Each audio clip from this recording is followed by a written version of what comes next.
بسم اللہ الرحمن الرحیم۔ السلام علیکم ورحمۃ اللہ وبرکاتہ۔ آن لائن تجوید قرآن کورس میں خوش آمدید کہتے ہیں۔ آج ہم لیسن نمبر 2 میں حروف کے مخارج کے بارے میں آپ کو بتائیں گے۔ حروف کے مخارج پڑھیں گے۔ نحمدہ و نصلی علی رسولہ الکریم، اما بعد، فاعوذ باللہ من الشیطان الرجیم، بسم اللہ الرحمن الرحیم۔ السلام علیکم ورحمۃ اللہ وبرکاتہ۔ میں ہوں فاطمہ اور تجوید کورس کے ساتھ آپ کی خدمت میں حاضر ہوں۔ مخارج مخرج کی جمع ہے اور مخرج کا مطلب ہے نکلنے کی جگہ۔ تو حروف تہجی کے مخارج سے مراد جہاں سے حروف تہجی جو ہے ادا ہوتے ہیں اس کو مخرج کہتے ہیں۔ الف کا مخرج ہے منہ کے خالی حصے سے، یعنی کہ الف منہ کے خالی حصے سے ادا ہوتا ہے۔ با بند ہونٹوں کے گیلے حصے سے ادا ہوتا ہے۔ تا زبان کی نوک اور ثنایا علیہ کی جڑ۔ ثنایا علیہ کہتے ہیں جو آگے کے 2 دانت ہوتے ہیں، جو سائز میں تھوڑے سے بڑے ہوتے ہیں، اوپر والے دانت، ان کو ثنایا علیہ کہا جاتا ہے۔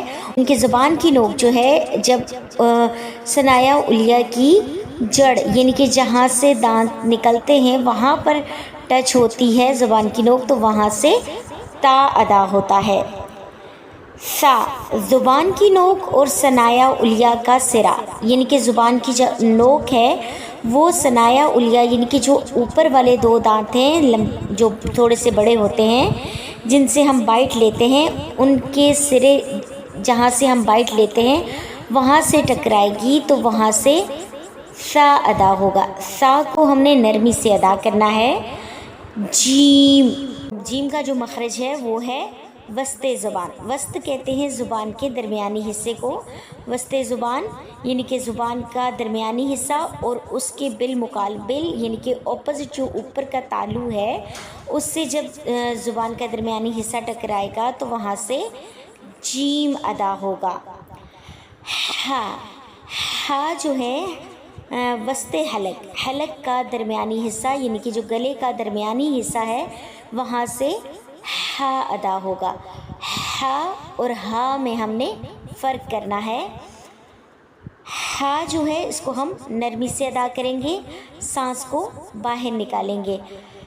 ہا خا خا کو ہم سختی سے ادا کریں گے۔ خا کا جو مخرج ہے وہ ادنی حلق یعنی کہ حلق کا جو منہ کی طرف والا حصہ ہے، اوپر والا حصہ جہاں سے حلق شروع ہوتا ہے وہاں سے خراش کے ساتھ، ہلکی سی خراش کے ساتھ خا۔ دال دال جو ہے اس کا مخرج اور تا کا مخرج ایک ہی ہے۔ زبان کی نوک جب اوپر کے دانتوں کی جڑ یعنی کہ ثنایا علیہ کے دانتوں کی جڑ سے ٹکرائے گی تو وہاں سے دال ادا ہوگا اور تا بھی وہیں سے ادا ہوگا۔ ذال ذال اور سا کا مخرج ایک ہی ہے۔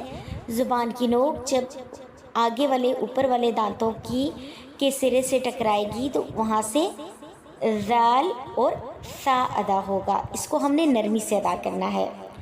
را را جو ہے زبان کی پشت والا کنارہ یعنی کہ پشت کہتے ہیں زبان کی الٹی سائڈ کو، اس کے جو کنارہ ہے یعنی کہ اس کے جو سائڈ ہے زبان کی وہ اوپر والے دانتوں کے مسوڑوں سے ٹکرائے گی تو وہاں سے را ادا ہوگا۔ جب آپ را ادا کریں گے تو آپ کو پتہ چل جائے گا کہ آپ کی زبان جو ہے وہ اوپر والے مسوڑوں سے ٹچ ہو رہی ہے۔ زا اور سین ان دونوں کا مخرج ایک ہی ہے۔ جب زبان کی نوک اور اوپر نیچے کے جو دانت ہیں وہ آپس میں ملیں گے یعنی کہ دانتوں کو جوڑیں گے اور وہاں سے سین اور زا ادا ہوگا۔ سین اور زا کو ہم نے تھوڑا سختی سے ادا کرنا ہے اور سا کو نرمی سے ادا کرنا ہے۔ سا اور سین کی آواز میں فرق کرنا ہے۔ شین شین کا مخرج وہی ہے جو کہ جیم کا مخرج ہے۔ وسط زبان یعنی کہ زبان کا درمیانی حصہ اور بالمقابل جو اس کے اوپر کا تالو ہے اس سے جب زبان کا درمیانی حصہ ٹکرائے گا تو وہاں سے شین ادا ہوگا. جب آپ شین ادا کریں گے تو آپ کو پتہ چلے گا جو آپ کا جو زبان کا جو درمیانی حصہ ہے وہ اوپر تالو کے ساتھ لگ رہا ہے. شین. صاد. صاد جو ہے یہ پر حروف میں سے ہے، موٹے حروف میں سے ہے. زبان کی نوک اور اوپر نیچے کے دانت، یعنی کہ زبان کی جو نوک ہے اور اوپر نیچے کے جو دانتوں کے ساتھ جب ان سے ٹکرائے گی، جیسے زا اور سین ہے اسی طرح صاد بھی ہے، لیکن صاد میں ہم نے تھوڑا سا موٹا کر کے پڑھنا ہے صاد کو. صاد. ٹھیک ہے. بود. اب زبان کی کروٹ اور اوپر کی 5 داڑیں. بود. دود. زبان کا جو ایک سائیڈ ہے وہ اوپر کی 5 داڑوں کے ساتھ لگے گی. دود. یہ بھی دود بھی پر حروف میں سے، اس کو ہم نے موٹا کر کے پڑھنا ہے. تو بھی جو ہے یہ بھی پر حروف میں سے ہے، موٹے حروف میں سے ہے، اس کو بھی تھوڑا سا موٹا پڑھ کے منہ بھر کے پڑھنا ہے. زبان کی نوک اور ثنایا اولیہ کی جڑ جو تا اور دال کا مخرج ہے وہی تو کا بھی مخرج ہے، لیکن تو کو ہم نے تھوڑا سا اس میں فرق کرنا ہے، تا اور تو میں فرق کرنا ہے. تا کو ہم نے باریک یعنی کہ پڑھنا ہے اور تو کو موٹا کر کے پڑھنا ہے. جیسے اعوذ باللہ من الشیطان الرجیم، تو کو ہم نے موٹا کر کے پڑھنا ہے. ضا یہ پر حروف میں سے ہے، حروف مستعلیہ میں سے، اس کو موٹا کر کے پڑھیں گے. اس کا مخرج ہے زبان کی نوک اور ثنایا اولیہ کا سرا. جو مخرج ثا اور ذال کا ہے وہی مخرج ضا کا بھی ہے، لیکن ضا کو ہم نے تھوڑا موٹا کر کے پر کر کے پڑھنا ہے. عین. عین جو ہے یہ وسط حلق کے درمیانی حصے سے ادا ہوتا ہے. اس کو ہم نے جو ہے کیسے ادا کرنا ہے؟ عین حلق کے درمیانی حصے سے، وسط حلق سے. غائن. غائن جو ہے اس کا مخرج ادنی حلق ہے. ادنا حلق کہتے ہیں حلق کا جو شروع کا حصہ ہوتا ہے جہاں سے خا ادا ہوتا ہے وہیں سے غائن بھی ادا ہوتا ہے. خا اور غائن کا مخرج ایک ہی ہے، عین اور ہا کا مخرج ایک ہے. فا. فا جو ہے ثنایا اولیہ کا سرا اور نیچے ہونٹوں کا اندرونی حصہ. ثنایا اولیہ کہتے ہیں اوپر والے دانتوں کو. اوپر والے دانت جو ہیں ان کا جو سرا ہے وہ نیچے والے ہونٹوں کے اندرونی حصے سے لگے گا تو وہاں سے فا ادا ہوگا. زبان کی جڑ کوے کے جو ہے زبان کی جو جڑ ہے وہ کوے کے قریب نرم تالو سے لگے گی تو وہاں سے قاف ادا ہوگا. اور جہاں سے زبان کی جو جڑ ہے اگر وہ سخت تالو سے لگے گی تو وہاں سے کاف ادا ہوگا.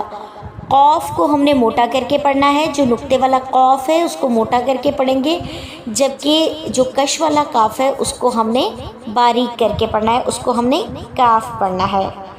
لام زبان کا کنارے کا کچھ حصہ اور اوپر والے دانتوں کے مسوڑے، یعنی کہ زبان کے کنارے کا کچھ حصہ اور جو اوپر کے مسوڑے ہیں ان سے، یعنی کہ زبان کا جو کنارہ ہے وہ اوپر والے مسوڑوں سے ٹکرائے گا تو وہاں سے لام ادا ہوگا. میم بند ہونٹوں کے خشک حصے سے. اب با جو ہے وہ بند ہونٹوں کے گیلے حصے سے ادا ہوگا اور میم بند ہونٹوں کے خشک حصے سے ادا ہوگا. واو نون زبان کا کنارہ اور اوپر کے مسوڑے، یہ جو مخرج ہے جو لام اور را کا مخرج ہے یہی مخرج نون کا بھی ہے. اس کو ہم نے یعنی کہ ہماری جو زبان کا کنارہ ہے وہ اوپر کے مسوڑوں سے ٹچ ہوگا تو وہاں سے نون ادا ہوگا، ہونٹوں کو گول کرنے سے ادا ہوگا. واو جب ہم پڑھیں گے تو اس میں ہونٹ گول ہو جائیں گے. واو. ہا اقصی حلق سے یعنی کہ سینے کی طرف والا حصہ جہاں سے جسے اقصی حلق کہتے ہیں، یعنی کہ حلق کا وہ حصہ جو سینے کی طرف ہے، نیچے کی طرف ہے، وہاں سے حمزہ اور ہا ادا ہوتے ہیں، اور یا وسط زبان اور اس کے بالمقابل کہتے ہیں اس کے اپوزٹ جو اوپر جو تالو ہے وہاں سے جب زبان کا درمیانی حصہ ٹکرائے گا تو وہاں سے یا ادا ہوگا۔ یا، شین اور جیم ان تینوں کا مخرج ایک ہی ہے۔ امید ہے آج کا لیسن، آج کے مخارج آپ کو سمجھ آ گئے ہوں گے۔ اس طرح کی مزید ویڈیوز دیکھنے کے لیے، اسلامک اور معلوماتی ویڈیوز دیکھنے کے لیے میرے چینل کو سبسکرائب کریں۔ ویڈیو پسند آئی ہو تو اس کو لائک کر دیں اور کمنٹ میں اپنی رائے کا اظہار ضرور کریں۔ صدقہ جاریہ کی نیت سے زیادہ شیئر کریں۔ ملتے ہیں نیکسٹ ویڈیو میں، تب تک کے لیے اللہ حافظ۔ جہاں رہیں خوش رہیں اور خوشیاں بانٹتے رہیں۔